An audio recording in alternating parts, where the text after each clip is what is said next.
राधे राधे मेरे प्यारे साथियों, मैं मिस्टर एक्स आज आपके लिए एक ऐसी बहुत ही भयानक स्टोरी लेकर आया हूं जो आपके रोंगटे खड़े कर देगी।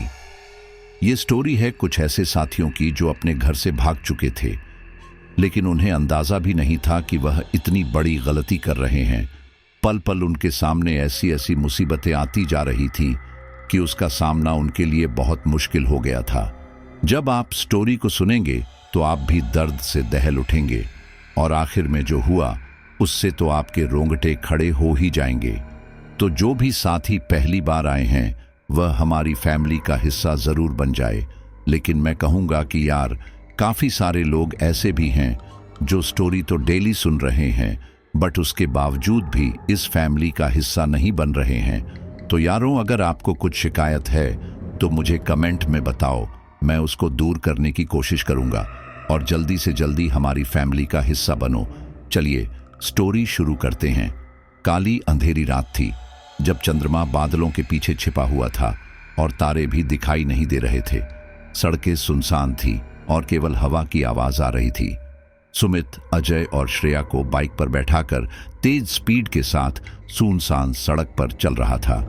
वो सुनसान सड़क कोलकाता की थी, जहां सड़क के दोनों ओर जंगल ही जंगल था। तभी सुमित का फोन बज उठता है। वह बाइक रोककर अपना फोन उठाता है और कहता है, हाँ जितेंद्र, क्या हुआ?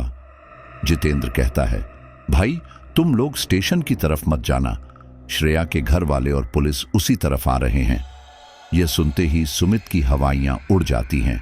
वह घबराते हुए कहता है, क्या वे लोग हमारे पीछे हैं? अब हम क्या करें? जितेंद्र कहता है, तुम कहीं दूसरी जगह छुप जाओ, वैसे भी ट्रेन सुबह की है, अभी जाकर कोई फायदा नहीं है। उन्हें पता चल चुका है कि तुम लोग सुबह की ट्रेन से बांग्लादेश निकल रहे हो। अगर इस समय स्टेशन के आसपास गए तो पकड़े जाओगे, क्योंकि पुलिस वहां छानबीन जरूर करेगी। इसलिए कहता हूं, जहां हो वहीं आसपास कोई जगह ढूंढ लो या फिर किसी से मदद मांग लो, लेकिन स्टेशन या उसके आसपास भी मत जाओ। सुमित कहता है, अच्छा ठीक है, मैं कुछ करता हूं। इतना कहकर सुमित फोन काट देता है। तभी अजय कहता है, क्या हुआ सुमित, सब ठीक तो है ना? सुमित कहता है, नहीं कुछ नहीं, श्रेया के घर वाले हमारे पीछे हैं। हम स्टेशन नहीं जा सकते और ना ही कहीं होटल ले सकते हैं। हमें यही कहीं रात बितानी होगी और सुबह 7 बजे से पहले स्टेशन पहुंचना होगा। यह सुनकर श्रेया भी घबरा जाती है। वह अजय के कंधे पर हाथ रखकर कहती है, अजय अजय, अगर घर वालों ने हमें पकड़ लिया तो वो हमारी शादी कभी नहीं होने देंगे। मैं तुम्हारा साथ नहीं खोना चाहती, वो तुम्हें जान से मार देंगे। प्लीज अजय, मुझे तुमसे अलग नहीं होना, कैसे भी करके यहां से मुझे ले चलो। अजय कहता है, घबराओ मत, तुम्हें कुछ नहीं होगा। तुम्हारे घर वाले हमें अलग नहीं कर सकते, चाहे कुछ भी हो जाए। मैं तुम्हें अपना बनाकर ही रहूंगा। जितेंद्र की बात सुनकर कुछ देर तो सुमित का दिमाग सुन्न हो जाता है। उसे समझ नहीं आता कि अब इस समय वे कहां जाएं। आसपास सुनसान सड़कें ही थीं। सुमित अपनी गाड़ी स्टेशन की तरफ ना मोड़कर एक सुनसान इलाके की तरफ मोड़ लेता है। बीच रास्ते में उसे कहीं कहीं खेतों से भरे नज़ारे दिख रहे थे, लेकिन कुछ दूर चलने पर उसे एक बहुत बड़ा बंगला दिखाई देता है जो देखने में थोड़ा पुराना लग रहा था। उसकी हालत भी जर्जर थी, लेकिन ऐसा लग रहा था शायद यहाँ अभी भी कोई रहता है। सुमित उस बंगले के आगे गाड़ी रोक लेता है। तभी अजय कहता है, तूने यहाँ गाड़ी क्यों रोकी? सुमित कहता है, मुझे लगता है हमें रात यहीं बितानी पड़ेगी, क्योंकि हम स्टेशन तो नहीं जा सकते ना। अजय चुपचाप उस बंगले को निहारने लगता है। वह बंगला एक खामोश चीख के साथ गूंज रहा था। श्रेया को तो उस बंगले की हालत देखकर ही घबराहट हो रही थी। वह बाइक से नीचे उतरती है और कहती है, यह कितना अजीब बंगला है, क्या हम यहाँ रुकने वाले हैं? सुमित कहता है, शायद, चलो चलकर देखते हैं। अजय और सुमित भी बाइक से नीचे उतरते हैं। वे जैसे ही गेट के पास जाते हैं तो उन्हें बराबर में एक नेम प्लेट दिखाई देती है, जिस पर लिखा था बंगला नंबर 13 और नीचे किसी का नाम लिखा था, लेकिन क्या नाम था दिखाई नहीं दे रहा था। शायद किसी ने उस नाम को मिटा दिया था। अजय उस नाम को पढ़ने की कोशिश करता है, लेकिन पढ़ नहीं पाता। सुमित कहता है, अरे छोड़ना, जिसका भी होगा अंदर जाकर पता चल जाएगा, चल कर देखते हैं। सुमित नेतृत्व करते हुए आगे आगे चलता है। गेट खुला हुआ था। सुमित जैसे ही गेट के दरवाजे को छूता है तो गेट पर लगी जंग धूल की तरह झड़ जाती है। सुमित कहता है, लगता है काफी पुराना है। इतना कहकर सुमित आगे बढ़ जाता है। वह कुछ देर बंगले को ऊपर से नीचे तक निहारता है। पुरानी जर्जर दीवारें थीं, खिड़की और दरवाजों के शीशे काफी हद तक टूटे हुए थे। बंगले के आसपास सूखे हुए पेड़ थे और उनकी टहनियां हवा में होती हुई आपस में आवाज कर रही थी, जो माहौल को और भी डरावना बना रही थी। श्रेया घबराकर अजय का हाथ पकड़ लेती है। अजय भी श्रेया का हाथ पकड़ के चलने लगता है। श्रेया कहती है, सुमित, मुझे यह जगह ठीक नहीं लग रही। मुझे नहीं लगता अंदर कोई रहता होगा। सुमित कहता है, एक बार चलकर देखना होगा। श्रेया कहती है, देखने में यह कोई भूत बंगला लगता है। अगर यह सच में भूत बंगला हुआ और इसके अंदर कोई भूत हुआ तो। अजय कहता है, रिलैक्स श्रेया, भूत होगा तो भी क्या चिंता है। कम से कम वो तुम्हारे घर वालों और पुलिस वालों से तो अच्छा ही होगा। अगर उनके हाथ लग गए तो दोनों की जिंदगियां खत्म। सुमित कहता है, अजय सही कह रहा है, हमें हिम्मत करके इस बंगले के अंदर जाना होगा। वे लोग बंगले के मुख्य गेट तक पहुंच जाते हैं। दरवाजे पर एक बहुत ही मोटा कुंडा टंगा हुआ था। वे लोग कुंडे को खोलते हैं और एक अजीब सी छर्र छर्र की आवाज के साथ वह कुंडा खुल जाता है। वे लोग जैसे ही दरवाजा खोलते हैं तो सामने केवल अंधेरा ही अंधेरा था। अजय और श्रेया के पास कोई फोन नहीं था, क्योंकि वे दोनों अपना फोन घर पर ही छोड़कर आए थे। अगर फोन लाते तो उनके पकड़े जाने पर रिस्क बहुत था। इसीलिए जब सुमित अपने फोन की लाइट जलाता है तो वे लोग हैरान रह जाते हैं। वो बंगला अंदर से इतना डरावना था कि देखकर ही उनकी रूह कांप गई।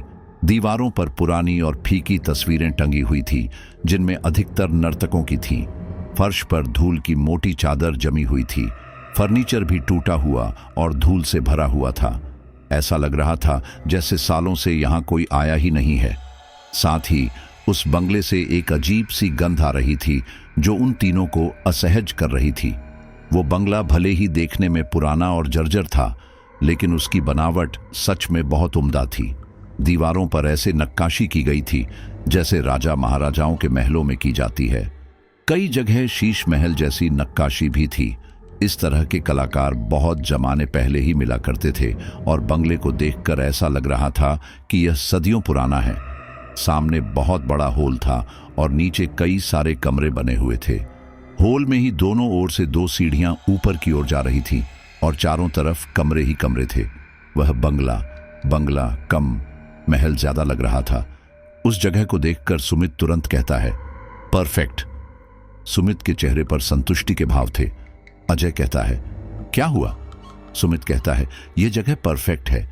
यहां हमें पुलिस वाले या श्रेया के घर वाले ढूंढ ही नहीं पाएंगे। मैं तो कहता हूं कि जब तक मामला शांत नहीं हो जाता तब तक तुम लोग यही छुपे रहना। बांग्लादेश जाने की भी क्या जरूरत है? श्रेया कहती है, अरे नहीं, हम यहां कब तक छिपे रहेंगे?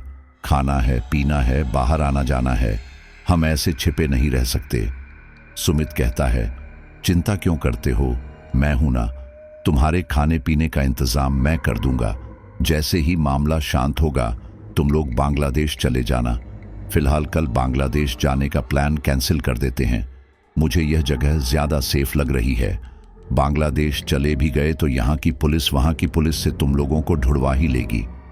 अजय और श्रेया को सुमित की बात सही लगती है, इसलिए वे लोग भी उस बंगले में रुकने के लिए तैयार हो जाते हैं। लेकिन शायद ये उनकी बहुत बड़ी गलती होने वाली थी। फिलहाल अजय, श्रेया और सुमित अब रिलैक्स हो चुके थे और बेफिक्र थे। सुमित बंगले का दरवाजा अंदर से बंद कर देता है और अजय एक धूल भरे सोफे को झाड़ने लगता है। वह जैसे ही सोफे की धूल को झाड़ता है, उसे पायल के घुंघरू के बजने की आवाज आने लगती है। अजय तुरंत अपने हाथ रोकता है और तभी घुंघरू की आवाज भी रुक जाती है। अजय अजीब तरह से इधर उधर देखने लगता है। श्रेया पूछती है, क्या हुआ अजय? अजय कहता है, कुछ नहीं। क्या तुम्हें घुंघरू बजने की आवाज आई? श्रेया कहती है, नहीं, मुझे तो कोई आवाज नहीं आई। तुम्हारा वहम होगा। अजय कहता है, हाँ, हो सकता है। तभी सुमित अजय के पास आकर कहता है, यहाँ अंधेरा काफी है, हमें लाइट की व्यवस्था करनी होगी। अजय श्रेया से कहता है, श्रेया तुम यहीं रुको, मैं और सुमित लाइट का इंतजाम करते हैं। तभी श्रेया अजय का हाथ पकड़कर कहती है, अजय मैं भी तुम्हारे साथ चलूंगी, मुझे यहां अकेले नहीं रुकना। सुमित कहता है, अरे घबराने की कोई बात नहीं है, मुझे नहीं लगता यहां कोई आएगा। लेकिन अजय श्रेया से बहुत प्यार करता था, इसलिए अजय कहता है, अच्छा कोई बात नहीं श्रेया, तुम भी हमारे साथ चलो। वे लोग हॉल के एक एक कोने में लाइट के तार ढूंढते हैं। उन्हें स्विच तो मिल जाते हैं, लेकिन स्विच काम नहीं कर रहे थे। सुमित कहता है, मुझे लगता है बंगले के बाहर स्विच बोर्ड्स होंगे, वहीं इन तारों का जुगाड़ होगा, हमें बाहर चलना चाहिए। वे लोग बाहर जाते हैं तो उन्हें बंगले के दाईं ओर लाइट बॉक्स मिल जाता है। वे देखते हैं कि वहां के अधिकतर तारों को चूहे ने काट दिया है, लेकिन जैसे तैसे करके सुमित और अजय लाइट के एक दो तारों को जोड़ लेते हैं और बंगले में रोशनी करते हैं। जब वह बंगले में पहुंचते हैं तो पाते हैं कि वो बल्ब पीले रंग की मध्यम रोशनी दे रहे हैं। फिलहाल उनके रुकने के लिए वो रोशनी काफी थी। वे लोग चैन सुकून के साथ सोफे पर बैठ जाते हैं। फिर अचानक उन तीनों को ऊपर के कमरों से सामान की गिरने की आवाज आने लगती है, जिससे तीनों ही सहम जाते हैं। अजय तुरंत खड़ा होता है और कहता है, ऊपर ऊपर कोई है शायद। सुमित भी कहता है, चल कर देखते हैं। सुमित और अजय आगे बढ़ते हैं। श्रेया भी उनके पीछे ही थी। वे लोग सीढ़ियों पर चढ़ रहे थे। सबसे पीछे श्रेया थी। सीढ़ियों से सटी दीवार पर एक तस्वीर टंगी हुई थी, जिसमें एक नर्तकी नृत्य कर रही थी और उसका मुंह सीढ़ियों के ऊपर की दिशा में ही था। श्रेया जैसे ही उस नर्तकी के करीब से गुजरती है, उसे ऐसा एहसास होता है जैसे वह नर्तकी सांसें ले रही है। यह देखकर श्रेया घबरा जाती है और तुरंत तेज कदमों से ऊपर की ओर भागती है। वह इतना तेज ऊपर की ओर भागती है कि सुमित से भी आगे निकल जाती है और जाकर ऊपर खड़ी हो जाती है। श्रेया के इस तरह से भागने पर अजय और सुमित हैरानी करते हैं। सुमित पूछता है, क्या हुआ श्रेया, ठीक तो हो? श्रेया कहती है, हाँ मैं ठीक हूं, तुम लोग बहुत धीरे चल रहे थे ना, इसलिए। इतना कहकर श्रेया बात को खत्म कर देती है। सुमित और अजय भी ऊपर पहुंच जाते हैं। सीढ़ियों से चढ़ते ही एक कमरा था। उस कमरे का दरवाजा थोड़ा खुला हुआ था। वे लोग समझते हैं कि इस कमरे में ही शायद कोई होगा, क्योंकि दरवाजा खुला था।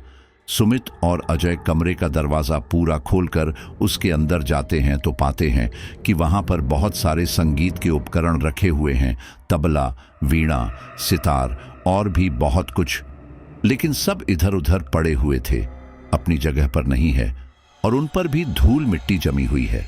अजय कहता है, मुझे लगता है यह बंगला किसी संगीतकार का रहा होगा। नीचे इतनी सारी डांसर की फोटो है और यहां पर यह सब इंस्ट्रूमेंट। सुमित कहता है, हाँ सही कहा। सुमित और अजय कमरे में अच्छे से देखते हैं। उन्हें कहीं भी कोई नजर नहीं आता। वे लोग वापस उस कमरे से आने लगते हैं। जैसे ही वे दरवाजा बंद करके बाहर आते हैं, उन्हें तबले के बजने की आवाज आती है, जिसे सुनकर वे तीनों ही सहम जाते हैं। तीनों के कदम रुक जाते हैं। अब उनकी हिम्मत भी नहीं थी कि वह वापस उस कमरे में जाकर देखें, लेकिन फिर भी सुमित कहता है, अजय यह आवाज अंदर से ही आई ना? अजय कहता है, हाँ तबला अंदर ही रखा था और यह तबले की आवाज थी। सुमित और अजय वापस उस कमरे में झांकते हैं तो उन्हें सारा सामान जैसे का तैसा ही गिरा हुआ दिखता है। अजय कहता है, अरे यार, हम भी ना बेवजह शक कर रहे हैं, कोई चूहा होगा, इधर उधर तबला बजाता फिर रहा होगा और शायद सामान भी वहीं गिरा रहा होगा। चल दरवाजा बंद कर। इतना कहकर अजय और सुमित बाहर आ जाते हैं। सुमित कमरे के बाहर से कुंडी लगा देता है। सुमित जब कुंडी लगा रहा था तब अजय कहता है, सुमित यार एक बात कहूं? सुमित कहता है, हाँ बोल। अजय कहता है, यार मैंने सुना है कि 13 नंबर शुभ नहीं होता। सुमित कहता है, क्या मतलब? अजय कहता है, मतलब कोई भी होटल हो या कोई बिल्डिंग हो, उसमें कोई भी व्यक्ति 13 नंबर का रूम नंबर या फिर लिफ्ट नंबर नहीं रखता, क्योंकि 13 नंबर को अशुभ माना जाता है। ऐसा कहा जाता है कि अगर 13 नंबर का फ्लैट या कोई रूम रखा जाए तो वहां कुछ ना कुछ अनहोनी जरूर होती है, और ऐसा इंडिया में ही नहीं माना जाता बल्कि बाहर भी माना जाता है। इस बात पर सुमित हंसने लगता है और कहता है, क्या यार अजय, मुझे तुझसे ये उम्मीद नहीं थी। तू तो पढ़ा लिखा आदमी है और तू इस तरह की बातें कर रहा है, मुझे तो हंसी आ रही है। अजय कहता है, नहीं, मेरा मतलब यह नहीं था। मैं ये कहना चाहता हूं कि इस बंगले का नंबर भी 13 है, और जरा इस बंगले की हालत तो देख, सच में यह भूतिया बंगला ही लग रहा है। इस बात पर सुमित बिल्कुल शांत हो जाता है, क्योंकि वह भी सोचने पर मजबूर हो गया था। कहीं ना कहीं अजय की बात और यह बंगले का नंबर आपस में रिलेट तो कर रहे थे। फिलहाल सुमित बात को खत्म करते हुए नीचे जाने के लिए कहता है। सभी लोग वापस नीचे आ जाते हैं। कहने को तो रात गहराने लगी थी और सभी सोना भी चाहते थे, लेकिन सबके मन में कहीं ना कहीं डर बना हुआ था कि पुलिस वाले या श्रेया के घर वाले यहां तक ना आ जाए। वे लोग इधर उधर टहलते हुए अपना टाइम पास कर रहे थे। अजय और श्रेया हॉल में बनी एक खिड़की के पास खड़े हुए अपनी अलग बातें कर रहे थे। अजय और श्रेया की नजरें बाहर की तरफ ही थीं। अंदर भी काफी हल्की रोशनी थी, इसलिए उन्हें बाहर का थोड़ा बहुत दिखाई दे रहा था। वे लोग बाहर देखते हुए ही बातें कर रहे थे और अचानक उन्हें एक साया भागता हुआ नजर आता है।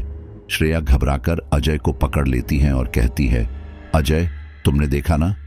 अजय भी कहता है, हाँ, सामने से कुछ गुजरा। फिर उनके कानों में किसी के भागने की आवाज आती है। वे लोग जल्दी से सुमित के पास जाते हैं। अजय सुमित से घबराते हुए कहता है, सुमित, सुमित, बाहर कोई है, मुझे डर लग रहा है, कहीं श्रेया के घर वाले तो नहीं। यह सुनकर सुमित भी घबरा जाता है और तुरंत खड़ा होता है। वह कहता है, अरे यह क्या कह रहे हो? श्रेया के घर वाले यहां कैसे आ सकते हैं? यह तो जंगल में बसा हुआ एक बंगला है, लेकिन तुमने किसे देखा? अजय कहता है, मैंने बाहर अभी किसी को भागते हुए देखा और वो शायद दरवाजे की तरफ ही आ रहा है। और इतना कहते ही बंगले का दरवाजा खटखट बजने लगता है। उस आवाज से तीनों सहम जाते हैं। अजय, सुमित और श्रेया एक दूसरे की शक्ल देखने लगते हैं। किसी के पास कोई जवाब नहीं था, न किसी की हिम्मत थी कि दरवाजा खोलें। अजय कहता है, सुमित, यार, बाहर कौन हो सकता है? सुमित कहता है, तुम लोग घबराओ मत, जाओ तुम उस कमरे में छुप जाओ, मैं जाकर दरवाजा खोलता हूं। अजय और श्रेया ऐसा ही करते हैं।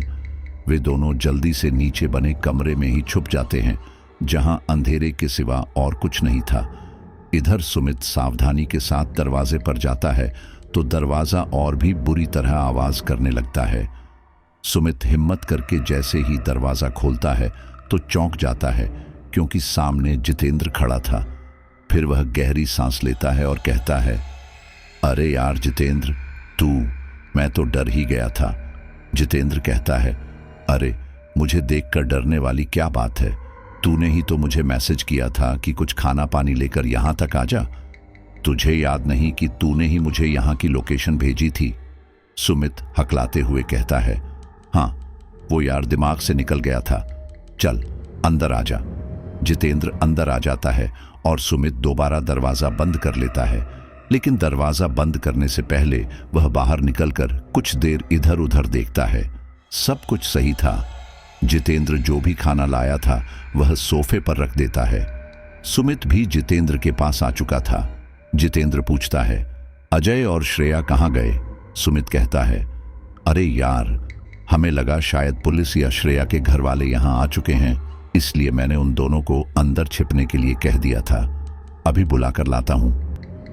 सुमित अजय को आवाज लगाते हुए कमरे की तरफ बढ़ने लगता है। वहीं दूसरी ओर अजय, जो कि श्रेया के साथ अंधेरे कमरे में गया था, सुमित की आवाज सुनकर जैसे ही बाहर आने वाला था, उसने देखा कि उसे श्रेया की मौजूदगी का एहसास नहीं हो रहा है। अजय ने श्रेया को आवाज लगाई, श्रेया, श्रेया, कहां हो तुम? सुन रही हो ना? लेकिन श्रेया का कुछ अता पता नहीं था। अब कमरे में अंधेरा ही था। इधर सुमित अजय का दरवाजा पीट रहा था। अजय दरवाजा खोलता है और घबराकर कहता है, सुमित, टार्च दिखा। अजय जल्दी से सुमित के हाथ से मोबाइल छीन लेता है और पूरे कमरे में टॉर्च मारता है, लेकिन उसे कहीं भी श्रेया नजर नहीं आती। अजय पागलों की तरह व्यवहार करने लगता है। सुमित कहता है, अजय क्या हुआ? श्रेया कहाँ गई? वो तेरे साथ ही गई थी ना? अजय कहता है, हाँ वह मेरे साथ ही थी, लेकिन अचानक कहाँ गायब हो गई मुझे नहीं पता। कहीं इस कमरे में कोई दूसरा दरवाजा तो नहीं? सुमित कहता है, लग तो नहीं रहा, और वो इस तरह बिना बताए कहाँ चली जाएगी? सुमित और अजय कमरे की कोने कोने में चेक करते हैं। ना तो वहां दूसरा दरवाजा था और ना ही श्रेया। तब तक वहां पर जितेंद्र भी आ जाता है। दोनों को परेशान देख जितेंद्र पूछता है, क्या हुआ?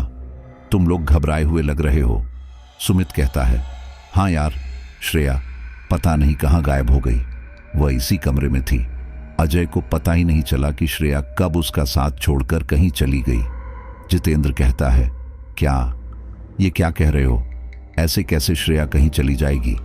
अरे देखो, इसी बंगले में कहीं होगी। हो सकता है वह ज्यादा डर गई हो। तुमने बताया ना कि तुम्हें लगा श्रेया के घर वाले आ गए हैं। अजय बहुत हैरानी के साथ बार बार उसी कमरे में चेक कर रहा था। सुमित अजय से कहता है, अजय अब हमें इस कमरे से बाहर निकलना चाहिए। मुझे नहीं लगता श्रेया यहां है। चल किसी दूसरे कमरे में देखते हैं। अजय कहता है, यार लेकिन दरवाजा तो खुला ही नहीं और मैं दरवाजे के पास ही खड़ा था। श्रेया ऐसे गायब नहीं हो सकती। यार मेरी कुछ समझ नहीं आ रहा, कहीं यह बंगला सच में भूतिया तो नहीं है? जितेंद्र इस बात पर हंसने लगता है और कहता है, अजय यार तू कैसी बातें कर रहा है? यह बंगला भूतिया लग जरूर रहा है, लेकिन भूत वूत कुछ नहीं होता। चल हम सब चलकर श्रेया को ढूंढते हैं। वे लोग श्रेया को बंगले में ढूंढने लगते हैं। वे लोग बंगले का एक एक कमरा अच्छी तरह देखते हैं, लेकिन उन्हें श्रेया कहीं नहीं मिलती।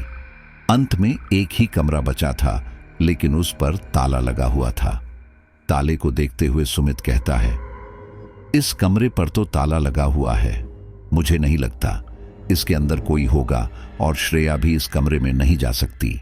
जितेंद्र बंगले के सभी कमरों को अपनी नजर में रखता है और गिनने लगता है। फिर वह कहता है, इस बंगले में 13 कमरे हैं और बंगले का नंबर भी 13 है। हमारी खोज के हिसाब से ये कमरा भी 13वां है। मुझे लगता है इस ताले के पीछे जरूर कुछ होगा। अजय बहुत ही परेशान हो गया था। उसकी आंखों में आंसू थे। वह घबराते हुए कहता है, सुमित अब क्या होगा? श्रेया कहाँ चली गई? सुमित कहता है, घबरा मत, बाहर चलकर देखते हैं। तभी ताले लगे कमरे से रोने की आवाज आने लगती है। उस आवाज को सुनकर तीनों खामोश हो जाते हैं। सुमित कहता है, क्या तुमने वो आवाज सुनी? जितेंद्र और अजय हाँ में सिर हिलाते हैं। जितेंद्र कहता है, यह किसी लड़की की आवाज है, कहीं अंदर श्रेया तो नहीं? यह सुनकर अजय एकदम बेचैन हो जाता है। वह उस ताले को खींचने की कोशिश करता है। सुमित कहता है, मुझे लगता है श्रेया इसी के अंदर ही है, हमें इस ताले को तोड़ना होगा। इतना कहकर सुमित इधर उधर कोई भारी चीज ढूंढने लगता है। फिर उसके हाथ पीतल का एक फूलदान लगता है। वह उस फूलदान से ताले को तोड़ने की कोशिश करता है और अंत में ताला टूट भी जाता है। वे लोग जैसे ही दरवाजा खोलते हैं तो उन्हें अंदर धुआं ही धुआं नजर आता है और उसमें से एक अजीब सी सुगंध चारों तरफ फैलने लगती है। धीरे धीरे वो धुआं बंगले में हर तरफ जाने लगता है और कुछ ही देर में तीनों दोस्त बेहोश हो जाते हैं। लेकिन कुछ ही देर बाद अजय को होश आ जाता है। जब वह अपनी आंखें खोलता है तो खुद को बंगले के बाहर पाता है। जब वह खड़ा होने की कोशिश करता है तो खड़ा नहीं हो पाता, क्योंकि उसके हाथ पैर में बहुत दर्द था। अगले ही पल जैसे ही उसकी नजर अपने हाथ पैरों पर पड़ती है तो वह अपने हाथ पैर देखकर चौंक जाता है, क्योंकि उसके हाथ पैरों पर कई जगह चोट के निशान थे। वह घबरा जाता है और एकदम खड़ा होता है। अजय अपने चारों तरफ देखता है। चारों तरफ अंधेरा था। वह कुछ कदम आगे बढ़ा ही था कि उसकी नजर श्रेया पर पड़ती है, जो एक पेड़ के नीचे बेहोश पड़ी थी। श्रेया को देखकर अजय की जान में जान आती है। अजय श्रेया को उठाता है। श्रेया भी होश में आ जाती है। जब वह अपने सामने अजय को देखती है तो रोते हुए अजय के गले लग जाती है। अजय कहता है, घबराओ मत श्रेया, मैं तो डर ही गया था, पता नहीं तुम कहाँ चली गई थी। वैसे तुम अचानक उस कमरे से गायब कैसे हो गई? श्रेया कहती है, हम अंधेरे में थे, तभी किसी ने 2 हाथों से मेरा पूरा चेहरा ढक लिया। मैं चिल्लाना चाहती थी लेकिन मेरी आवाज ही नहीं निकल पाई। और फिर उसके बाद क्या हुआ मुझे कुछ याद नहीं। अभी तुमने मुझे उठाया है, मैं यहाँ कैसे आई मुझे यह भी नहीं पता। अजय श्रेया को सहारा देकर खड़ा करता है और बंगले के चारों तरफ देखता है। वह कहता है, सुमित और जितेंद्र कहाँ होंगे? चलो हमें उन्हें देखना चाहिए। वे दोनों पहले बंगले के चारों तरफ बनी बाउंड्री में देखते हैं। उन्हें कहीं भी सुमित और जितेंद्र दिखाई नहीं देते। श्रेया कहती है, कहीं ऐसा तो नहीं कि वो दोनों बंगले के अंदर ही हो? अजय कहता है, हाँ हो सकता है। हम लोग एक कमरे में गए थे, उसमें ताला लगा हुआ था और फिर जब हम उस कमरे में गए तो हमें धुआं ही धुआं दिखाई दिया। फिर मुझे भी याद नहीं कि मैं यहाँ कैसे आया। हमें उस कमरे में जाना होगा। अजय और श्रेया वापस उस बंगले में जाते हैं। दरवाजा खोलते ही अजय और श्रेया को सुमित दिखाई देता है, जो कि एक टूटी हुई कुर्सी पर लेटा हुआ था। उसके सिर से खून बह रहा था। उसे इस हाल में देखकर अजय घबरा जाता है। वह जल्दी से सुमित को संभालता है। श्रेया भी तुरंत सुमित के बहतर खून को रोकती है। तभी अजय की नजर सोफे पर रखे खाने पीने के सामान पर जाती है। उसमें पानी की एक बोतल भी थी। अजय जल्दी से पानी को सुमित के मुंह पर छिड़कता है और उसे पानी पिलाता है, जिससे सुमित को होश आ जाता है। अपने सामने श्रेया और अजय को देखकर सुमित भी रिलैक्स हो जाता है। जब अजय सुमित से उसकी चोट के बारे में पूछता है तो सुमित कहता है, मुझे नहीं पता, मुझे तो कुछ याद ही नहीं है। बस इतना याद है कि हम कमरे में गए थे और बहुत सारा धुआं ही धुआं फैल गया था और मैं यहाँ कैसे आया, मेरे सिर पर चोट कैसे लगी, मुझे कुछ याद नहीं। श्रेया कहती है, हम सबके साथ यही हुआ है, हमें कुछ भी याद नहीं कि हम कहाँ कैसे पहुंचे। सुमित कहता है, सही कह रही हो, लेकिन जितेंद्र वो कहाँ है? उसे भी ढूंढो। वे तीनों एक साथ रहकर ही जितेंद्र को भी ढूंढते हैं। बल्ब की मध्यम रोशनी में ज्यादा साफ दिखाई नहीं दे रहा था। हर जगह सामान की परछाई नजर आ रही थी। ऐसे में जितेंद्र को ढूंढना थोड़ा मुश्किल लग रहा था। तभी अजय कहता है, सुमित हम उस कमरे में ही चलकर देखें जहां वो ताला लगा हुआ था, कहीं जितेंद्र वहीं हो। सुमित कहता है, क्या वहां जाना सेफ रहेगा? अजय कहता है, लेकिन हमें जितेंद्र को ढूंढना होगा। चलो एक बार सभी कमरों में देख लेते हैं। अगर जितेंद्र कहीं नहीं मिला तो पक्का वह उसी कमरे में होगा, क्योंकि हमने बाहर भी देखा है, हमें जितेंद्र बाहर नहीं दिखा। सुमित हाँ में सिर हिलाता है और फिर वे लोग सभी कमरों में एक एक करके देखने लगते हैं और उन्हें जितेंद्र नहीं दिखता। सुमित कहता है, मुझे लगता है तुम्हारी बात सही थी, चलो उसी कमरे में चलते हैं। वे लोग उस कमरे की बढ़ बढ़ ही रहे थे कि तभी उनके कानों में तबले के बजने और पायलों की घुंघरुओं की आवाज आने लगती है। ऐसा लगता है जैसे कोई नाच रहा है। यह आवाज उन्हें नीचे होल से आ रही थी। आवाज को सुनते ही तीनों ग्रिल से नीचे झांक कर देखते हैं तो उन्हें कोई व्यक्ति तो दिखाई नहीं देता, लेकिन जमीन पर एक नाचती हुई परछाई जरूर दिखाई देती है, जिसे देखकर तीनों डर जाते हैं। श्रेया आंखें चौड़ी करके कहती है, ओ माय गॉड, ये क्या है? यहाँ तो कोई नजर नहीं आ रहा, लेकिन ये परछाई किसकी है? अजय को भी काफी हैरानी होती है कि नीचे कोई भी नहीं है। वह सुमित से कहता है, सुमित हमें इस बंगले से बाहर चलना होगा, मुझे नहीं लगता अब यहाँ रुकना सुरक्षित है। लेकिन सुमित को जैसे अजय और श्रेया की आवाज नहीं आ रही थी। उसके कानों में तो केवल संगीत गूंज रहा था जो उसे अपनी तरफ आकर्षित कर रही थी। सुमित उस धुन और परछाई के नृत्य में इतना खो जाता है कि चुपचाप वहां से नीचे की तरफ जाने लगता है। अजय एक बार सुमित से पूछता भी है, सुमित क्या हुआ? लेकिन सुमित को कुछ सुनाई नहीं दे रहा था। श्रेया अजय से कहती है, इसे क्या हुआ? सुमित बेखबर होकर एक एक कदम नीचे की ओर बढ़ा रहा था। अजय और श्रेया को लगता है शायद सुमित नीचे नाच रही परछाई की तहकीकात करने जा रहा है, इसलिए वे दोनों भी सुमित के पीछे पीछे चल देते हैं। नीचे जाने पर सुमित तो उस धुन में खोया हुआ था, लेकिन अजय और श्रेया आसपास अच्छी तरह से देख रहे थे कि आखिर यह परछाई किसकी है, लेकिन उन्हें कहीं भी कोई व्यक्ति दिखाई नहीं दे रहा था। वह परछाई किसी महिला की थी, क्योंकि नाचते हुए उस परछाई की छोटी घेरदार फ्रॉक साफ दिखाई दे रहे थे और परछाई की बॉडी शेप से भी पता चल रहा था कि यह खूबसूरती की कोई बला होगी। जब अजय और श्रेया को यह विश्वास हो जाता है कि यह परछाई बिना किसी व्यक्ति के बन रही है, तब उनके मन में डर की एक तेज लहर दौड़ पड़ती है। वहीं दूसरी ओर सुमित अब खुद भी उस परछाई की तरह नाचने लगा था। सुमित को देखकर अजय और श्रेया को हैरानी होती है। श्रेया अजय से कहती है, अजय, ये सुमित को क्या हुआ? यह बिल्कुल इस परछाई की तरह ही नाच रहा है। अजय, मुझे डर लग रहा है, चलो यहां से चलते हैं।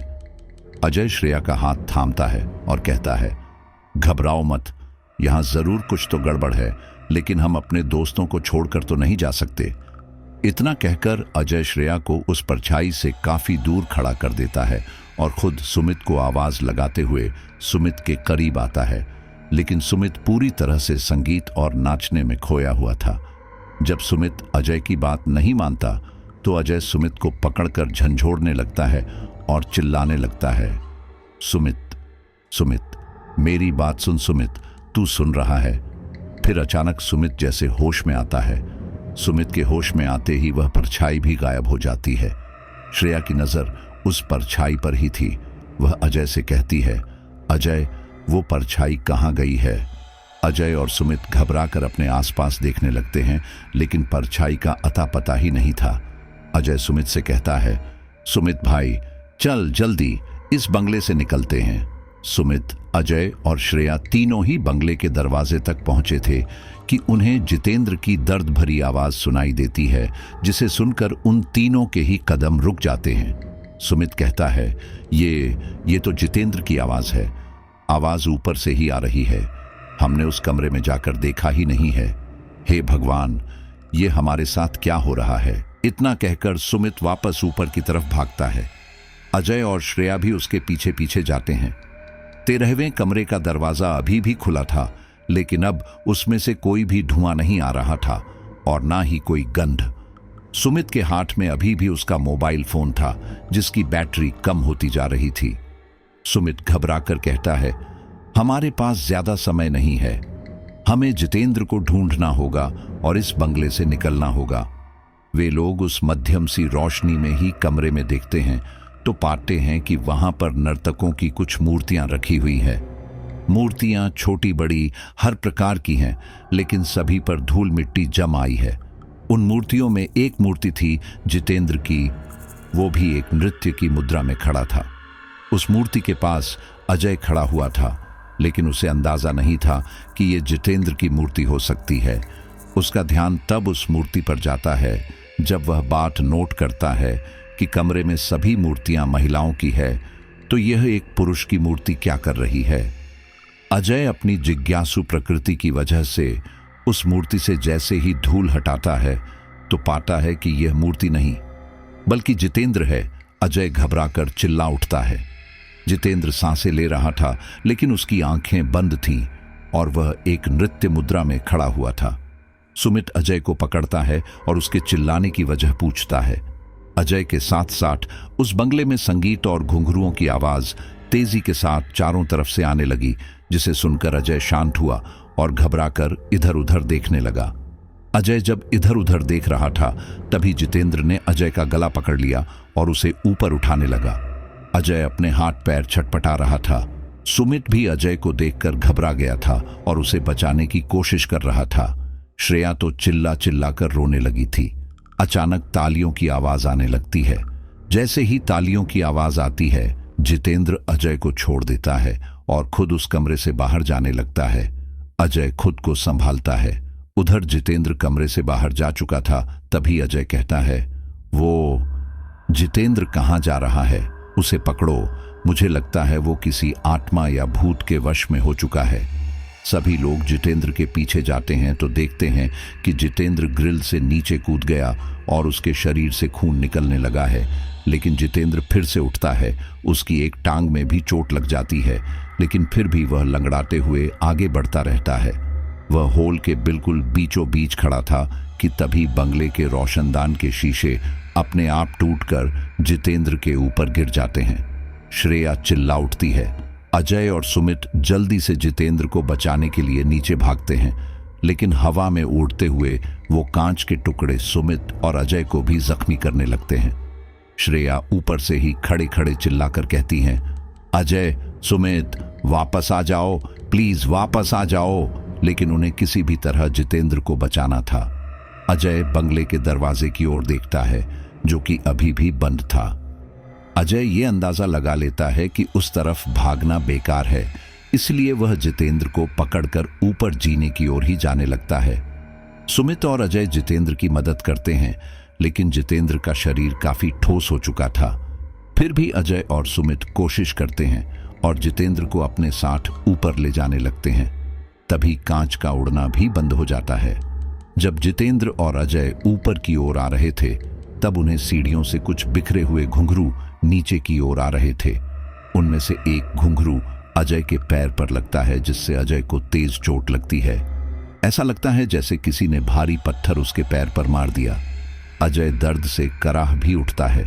सुमित पूछता है, क्या हुआ? अजय कहता है, यार, ये घुंघरू तो बहुत ही तेज लगा। अजय का इतना कहना ही था कि सीढ़ियों से तेजी के साथ सैकड़ों की संख्या में घुंघरू सुमित और अजय की ओर आने लगते हैं। जैसे ही वे सारे घुंघरू जितेंद्र, अजय और सुमित को लगते हैं, वैसे ही वो तीनों लुढ़कते हुए नीचे चले जाते हैं, क्योंकि सच में वो घुंघरू किसी पत्थर की भांति लग रहे थे। श्रेया ग्रिल से खड़ी ये सब कुछ देख रही थी, लेकिन नीचे जाने की हिम्मत ही नहीं हो रही थी। तभी अचानक बंगले का दरवाजा खुलता है और तेज हवा बंगले के अंदर आती है, जो अपने साथ धूल, मिट्टी, सूखे पत्ते सब लेकर आती है। उस समय न केवल एक तेज हवा अंदर आई थी, बल्कि एक ऐसी रूह अंदर आई थी जिसने सबके दिल में एक खौफ पैदा कर दिया था। एक बहुत बड़ी परछाई, वही परछाई जो कुछ देर पहले नीचे होल में नाच रही थी। वो परछाई धीरे धीरे अंदर आती है, लेकिन अब वो नाच नहीं रही थी, बल्कि इधर से उधर गिर रही थी। ऐसा लग रहा था जैसे उसे कोई मार रहा है, और साथ ही साथ अब रोने और दर्द से कराहने की आवाज भी आने लगी थी। फिर देखते ही देखते वह परछाई जमीन से उठकर खड़ी हो जाती है और एक भयानक रूप लेने लगती है। उसका चेहरा पूरी तरह से नीला पड़ चुका था। चेहरे पर जगह जगह खून के निशान थे, बाल बिखर गए थे, शरीर देखने में थका हुआ लग रहा था। आंखें बिल्कुल सुर्ख चमकती हुई लाल थीं। उस दृश्य को देखकर सुमित और अजय कुछ देर के लिए अपना आपा खो देते हैं। उन्हें पता ही नहीं कि उनके साथ क्या हो रहा है, जबकि श्रेया यह सब कुछ देखकर रोने लगती है। वह अजय के पास जाना चाहती थी, लेकिन अजय तो खुद परेशानी में था। वो परछाई से बनी एक आत्मा थी, एक ऐसी आत्मा जो सदियों से वहां तड़प रही है और अब एक प्रेत बन चुकी है। एक ऐसा प्रेत जिसका वध करना बहुत ही मुश्किल है और जिससे बचकर निकलना नामुमकिन। तभी एक आवाज आती है, तुम मेरे घर क्यों आए हो? तुमने यहां आकर अच्छा नहीं किया, अब कोई नहीं बचेगा। वह प्रेत आत्मा इतना कहकर वापस जमीन की परछाई में समा जाती है और फिर उस परछाई के कई टुकड़े होकर बंगले के इधर उधर चले जाते हैं। यह दृश्य देखकर सुमित और अजय को अपनी आंखों पर यकीन नहीं होता। जब श्रेया ये देखती है कि वह परछाई जा चुकी है, तो वह भागकर नीचे जाती है और घबराकर कहती है, अजय, जल्दी से यहां से चलो, मुझे बहुत डर लग रहा है। वह औरत कौन थी? वह कोई औरत नहीं थी, वह कोई आत्मा थी। प्लीज यहां से चलो। अजय और सुमित जितेंद्र को लेकर दरवाजे की तरफ बढ़ ही रहे थे कि तभी अपने आप ही सुमित को एक धक्का लगता है और वह हवा में उड़ता हुआ सीधे एक दीवार से जा टकराता है। ऐसा लगा था जैसे किसी ने उसे पकड़कर पीछे गिराया है। यह देखकर अजय जितेंद्र को छोड़ देता है और सुमित के पास जाता है। सुमित दर्द से कराहने लगता है और तभी बंगले का दरवाजा भी अपने आप बंद हो जाता है। दरवाजा बंद होते ही जितेंद्र, जो कि घायल और मूर्छित अवस्था में था, वह उठ खड़ा होता है और जमीन से कांच का टुकड़ा उठाता है। जितेंद्र जैसे ही अपनी आंखें खोलता है तो उसकी आंखें देखकर सब घबरा जाते हैं, क्योंकि उसकी आंखें पूरी तरह से सफेद और चमकदार हो चुकी थी। जितेंद्र कांच का एक टुकड़ा अपने हाथ में दबोच लेता है। उसके हाथ से खून निकलने लगता है। फिर जितेंद्र धीरे धीरे सुमित और अजय की ओर बढ़ता है। जितेंद्र के मुंह से एक लड़की की आवाज आती है, तुम्ही भालो को रोना, अम्मी शोभ के मारबो। इतना कहते ही जितेंद्र अजय के कंधे पर वार कर देता है। अजय खुद को बचाना चाहता था, लेकिन जितेंद्र का वार बहुत ही तेजी के साथ हुआ था। लेकिन अजय जितेंद्र को काबू कर लेता है। सुमित भी खड़ा होता है और जितेंद्र को काबू करने की कोशिश करता है। अजय श्रेया से कहता है, दरवाजा खोलो। श्रेया दरवाजा खोलने की कोशिश करती है, लेकिन दरवाजा पूरी तरह से जाम हो चुका था। तभी बंगले में हंसने की आवाज गूंजने लगती है और साथ ही साथ घुंघरू की आवाज भी आती है। श्रेया घबराकर इधर उधर देखती है और अचानक वह किसी मछली की तरह तड़पने लगती है, जैसे उसे कोई द्वारा पड़ रहा हो। अजय जब श्रेया की हालत देखता है तो उसके करीब जाता है और उसे संभालने की कोशिश करता है, लेकिन श्रेया अचानक ही अजय की गर्दन पकड़ लेती है और उसे ऊपर की ओर उठा देती है। अजय हैरानी से श्रेया को देखने लगता है कि आखिर श्रेया को अचानक क्या हुआ, लेकिन श्रेया अजय को देखकर हंसने लगती है। सुमित और अजय अब समझ चुके थे कि यहाँ पर जो प्रेत आत्मा घूम रही थी वह एक एक करके सबके शरीर में प्रवेश कर रही है। सुमित श्रेया को धक्का देता है, लेकिन श्रेया अपनी जगह से टस से मस नहीं होती। जब सुमित देखता है कि वह श्रेया को कुछ नहीं कर सकता, तो फिर वह अजय को बचाने की कोशिश करता है। वह अजय के शरीर को नीचे की ओर खींचता है। वह इतना ज्यादा घबरा जाता है कि उसके हाथ पैर भी कपा रहे थे। तभी श्रेया अजय को दूर फेंक देती है। सुमित जल्दी से अजय को सहारा देता है। सुमित कहता है, अजय तू ठीक तो है ना? अजय कहता है, हाँ मैं ठीक हूं। यार कुछ कर, कैसे भी करके इस बंगले से बाहर निकल। सुमित कहता है, यार मैं क्या करूं, मुझे कुछ समझ नहीं आ रहा। बंगले का दरवाजा नहीं खुल रहा, ऊपर से श्रेया भी श्रेया नहीं है। वो देख। वे लोग जैसे ही श्रेया की तरफ देखते हैं तो पाते हैं कि श्रेया जैसे डांस कर रही हो। वह इतनी तेजी के साथ घूम रही थी कि चक्कर खाकर गिर भी सकती थी, लेकिन श्रेया के चेहरे पर एक अजीब भी मुस्कान थी। लग ही नहीं रहा था कि वह श्रेया है। देखते ही उसी कमरे से चीखने की आवाज आने लगती है जहां से धुआं निकला था, और वहां पर बहुत सारी मूर्तियां भी थी। वो आवाज श्रेया की थी। अजय घबराकर कहता है, सुमित वो तो श्रेया है। श्रेया की आवाज ऊपर से आ रही है, वह मुसीबत में है। सुमित कहता है, लेकिन श्रेया तो ये खड़ी है। अजय कहता है, तो फिर वो आवाज किसकी है? सुमित कहता है, मुझे लगता है यह सब हमारे लिए एक जाल है। श्रेया तो हमारे सामने ही खड़ी है। वो रोने और चिल्लाने की आवाज सिसकियों में बदल जाती है। फिर एक धीमी आवाज आती है, अजय मुझे बचा लो, तुम्हारी दी हुई रिंग मुझसे छीन ली गई है। मैं तुमसे दूर रहकर नहीं जी पाऊंगी। तुम्हारे और मेरे बीच जो हुआ है, अब मैं उसके होते हुए तुम्हें कभी नहीं छोड़ना चाहती। ये कुछ ऐसी पर्सनल बातें थी जिसे केवल अजय और श्रेया ही जानते थे। यह सुनने के बाद अजय खुद पर काबू नहीं कर पाता और सुमित से कहता है, नहीं सुमित, यह श्रेया नहीं है। वो जो आवाज आ रही है वही मेरी श्रेया है। मुझे उसे बचाना होगा, वह मुसीबत में है। और इतना कहते ही अजय ऊपर की तरफ भागता है। सुमित उसे रोकने की कोशिश करता है, लेकिन अजय नहीं रुकता। इसलिए सुमित को भी मजबूरी में अजय के पीछे भागना पड़ता है। अजय जैसे ही उस कमरे में पहुंचता है, तब वहां सारी मूर्तियों के ऊपर से धूल अपने आप ही हट जाती है और सारी मूर्तियां अपने आप हिलने लगती हैं। तब तक सुमित भी पहुंच चुका था। जब वह मूर्तियों का ये हाल देखता है तो उसे अपनी आंखों पर यकीन नहीं होता। तभी एक मूर्ति अपने आप गिरकर टूट जाती है और फिर उस मूर्ति से तेज चिल्लाने और रोने की आवाज आने लगती है। अजय श्रेया को आवाज लगाता है, श्रेया, श्रेया, कहाँ हो तुम? लेकिन श्रेया कोई जवाब नहीं दे रही थी। हाँ, रोने की आवाज श्रेया की थी। अचानक अजय की नजर एक मूर्ति पर पड़ती है जिसके पीछे श्रेया छिपी हुई थी। अजय श्रेया के पास जाकर उसका हाथ पकड़ता है और कहता है, श्रेया क्या हुआ, तुम यहां क्यों आई? श्रेया कोई जवाब नहीं देती, लेकिन अजय के सामने आ जाती है। सुमित कहता है, अजय जल्दी आ, हमें यहां से निकलना होगा। ये सुनते ही श्रेया, जो बिल्कुल शांत खड़ी थी, उसकी आंखें अब गुस्से से लाल होने लगती हैं और अब वो अजय का हाथ छुड़ाकर सुमित की ओर जाती है। श्रेया सुमित का गला पकड़ लेती है और पूरी ताकत के साथ दबाने लगती है। वह गुस्से में कहती है, यहां से कोई जिंदा नहीं जा सकता। यहां आने की गलती भी कैसी की?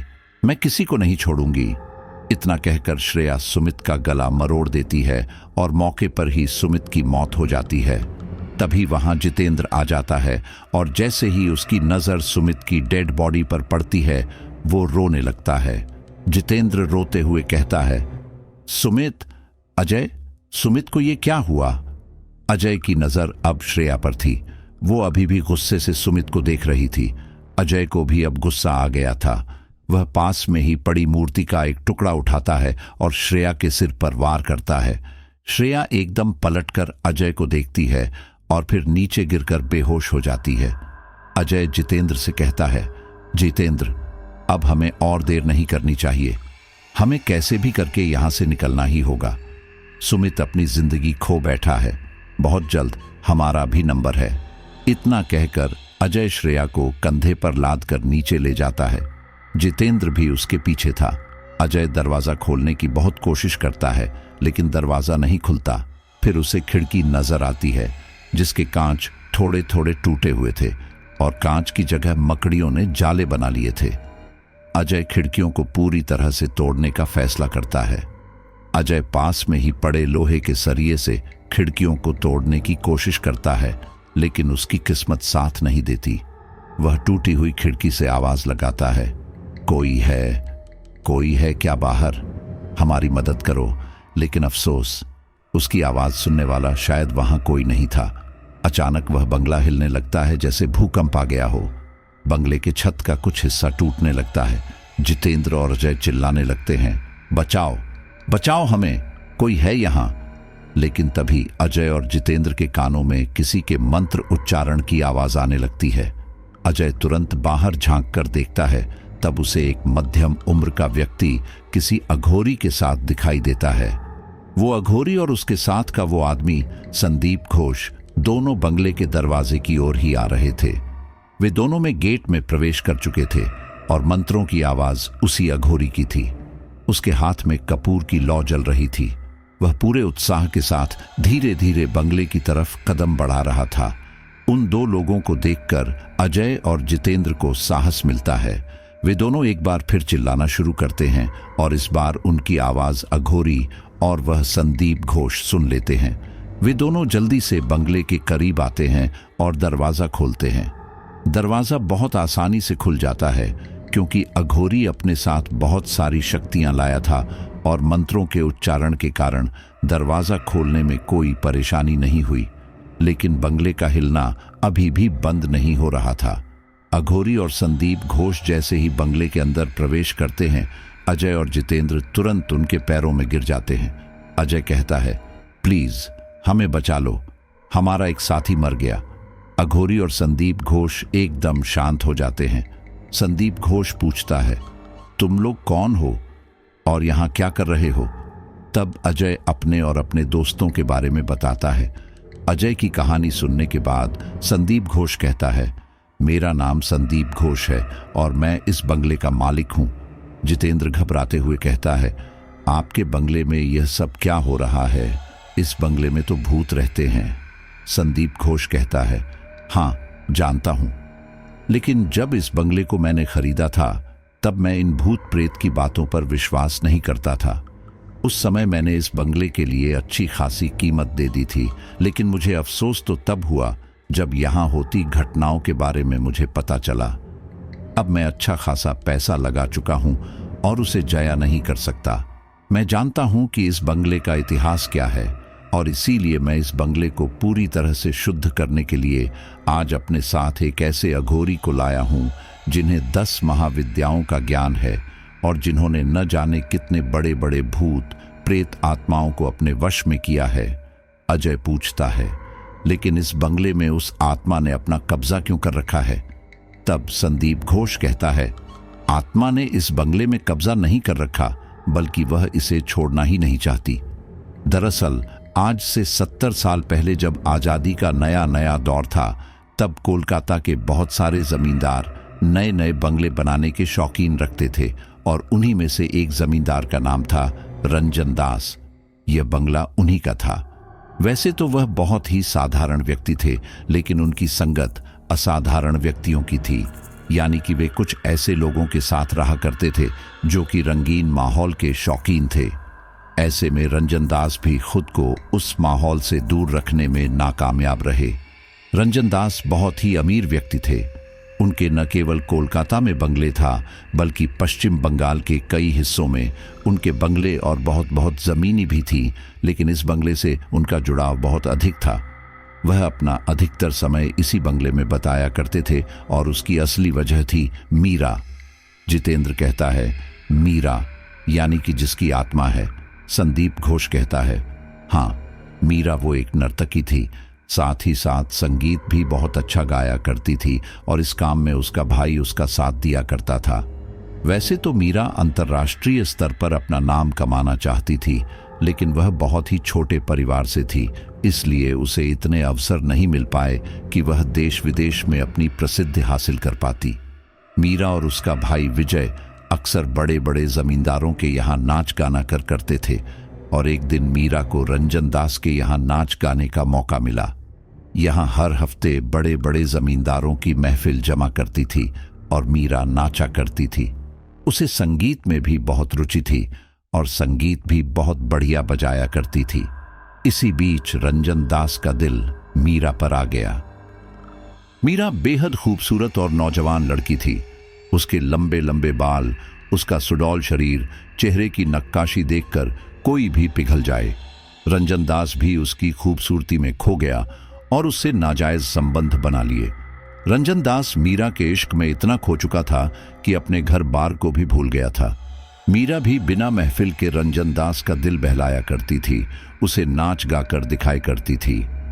रंजन मीरा से इतना खुश था कि उसने मीरा के लिए इस बंगले में कई मूर्तियों का निर्माण करवाया जो कि मीरा की ही थी। यहाँ तक कि यह बंगला मीरा को ही समर्पित हो गया। शुरू में उसने इस बंगले का नाम मीरा रंजन रखा। रंजन ने मीरा से विवाह करने का भी फैसला किया था, लेकिन यह बात रंजन दास के घर वालों से ज्यादा दिन तक छिपी नहीं रह सकी। रंजन दास की पत्नी, जिनका काफी बोलवाला था, जब उन्हें अपने पति की कारनामों के बारे में पता चला तो वह 1 मिनट भी सहन नहीं कर पाई और कोलकाता के इस बंगला नंबर 13 में आकर उन्होंने मीरा से बहुत झगड़ा किया। यहाँ तक रंजन दास को भी बहुत उल्टा सीधा सुनाया और रंजन दास को अपने साथ ले गई। मीरा कई दिनों तक रंजन का इंतजार करती रही। उसने आसपास कई लोगों से रंजन का पता जानने की कोशिश की, लेकिन रंजन से मिल ही नहीं पाई। रंजन भी कभी लौट ही नहीं सका। ऐसा कहा जाता है कि मीरा इसी बंगले में घुट घुट कर जीने लगी। उसे हर पल रंजन की याद आती थी। उसके भाई ने उसे यहाँ से चलने के लिए कहा, लेकिन मीरा यहाँ से जाने के लिए तैयार नहीं थी। उसका विश्वास था कि एक दिन रंजन आएगा और उसे अपना बनाएगा, उससे विवाह करेगा, क्योंकि रंजन ने उसे वचन दिया था कि चाहे कुछ भी हो जाए, एक दिन वह उसे अपनी धर्म पत्नी बनाएगा। लेकिन उससे पहले ही सब कुछ बिगड़ गया। अपने भाई के लाख समझाने के बावजूद भी मीरा ने इस बंगले को नहीं छोड़ा। मीरा का भाई मीरा के साथ कब तक रहता?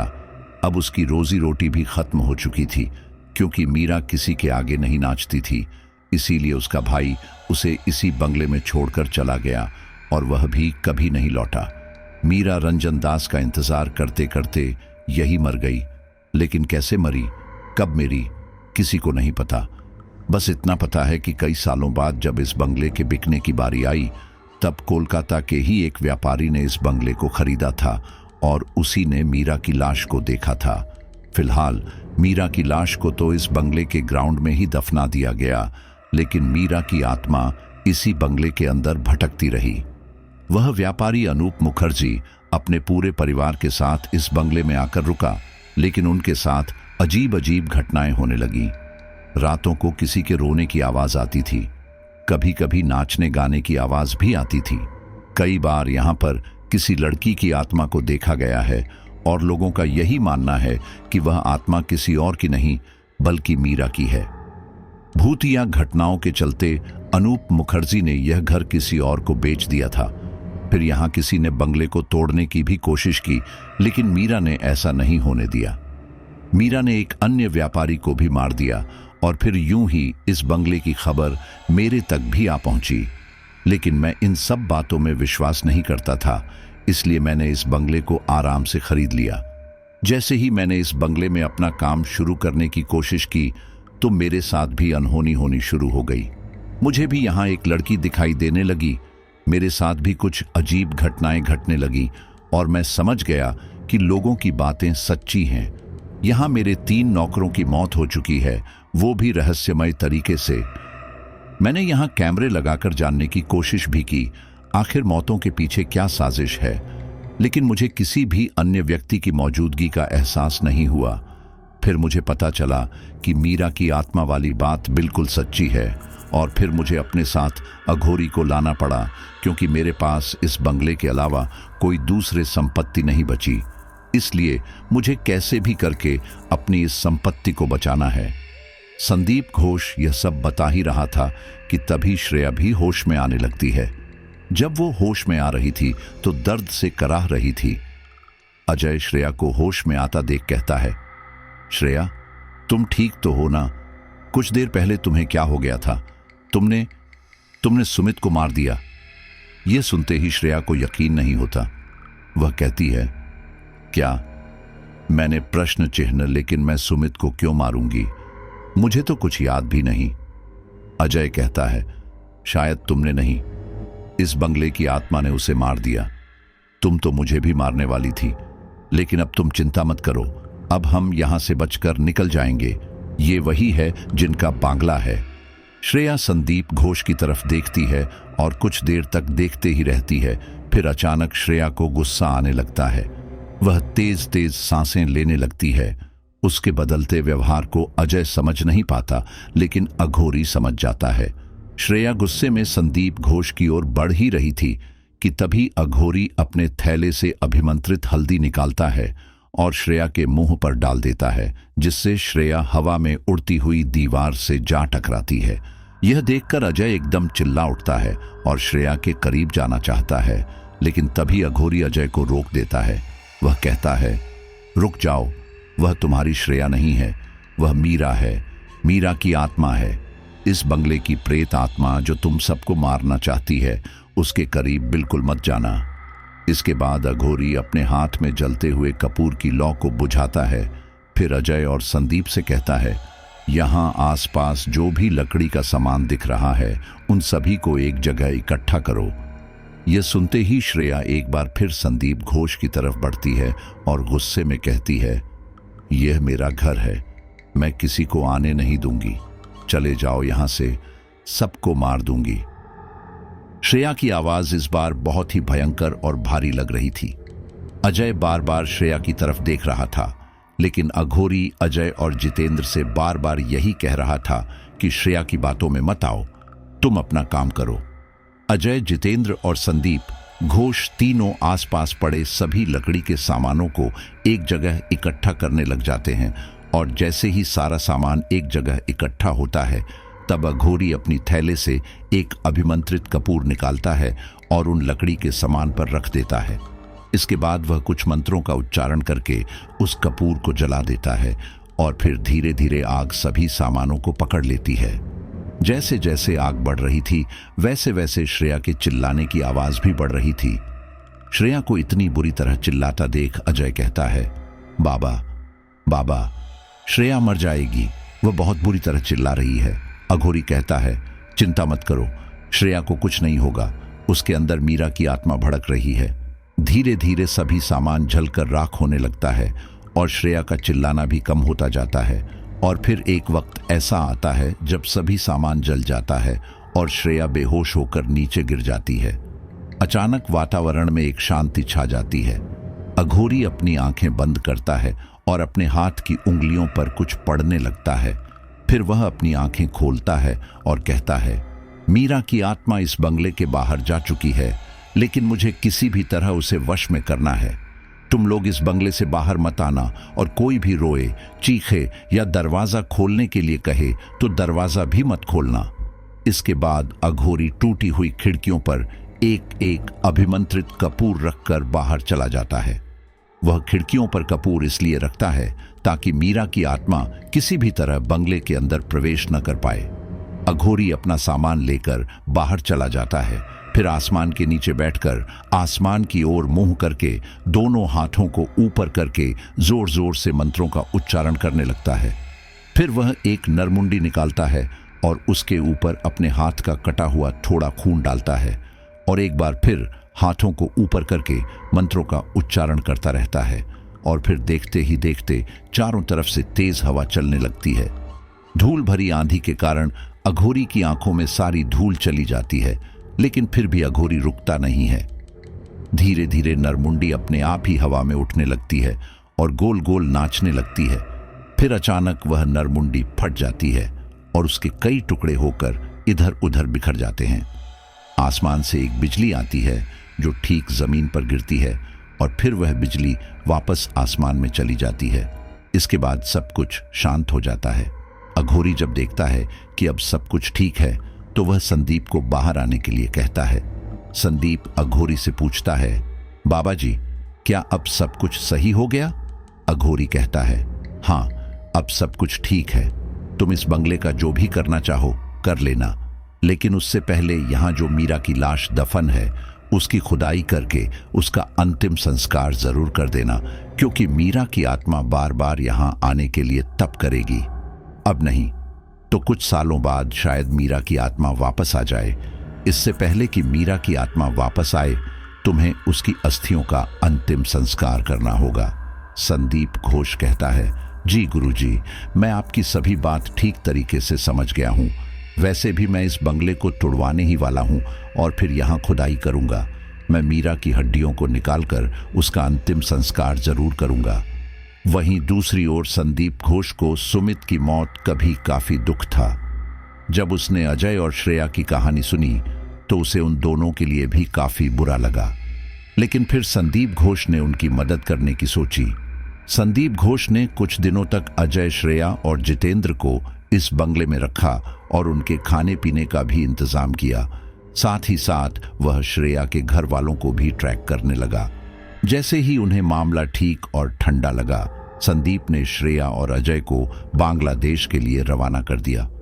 तो साथियों, देखा आपने कैसे वो अपने घर वालों और पुलिस से बचने के लिए उस भूतिया बंगले में चले तो जाते हैं, लेकिन वहां पर एक बहुत ही दर्दनाक याद छोड़कर आते हैं और अपने दोस्त को हमेशा हमेशा के लिए खो देते हैं।